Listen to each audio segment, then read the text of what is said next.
জীবন মানেই এক বৈচিত্র্যময় যাত্রা। এই যাত্রায় কখনো আছে আনন্দময় মুহূর্ত, আবার কখনো আছে দুঃখের ছায়া।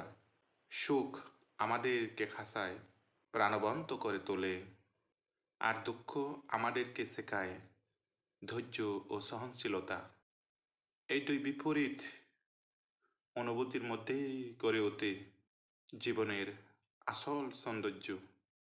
সুখ যদি না থাকতো, আমাদের জীবন থেকে আনন্দই হারিয়ে যেত, আর দুঃখ না থাকলে আমরা সুখের মর্ম বুঝতাম না।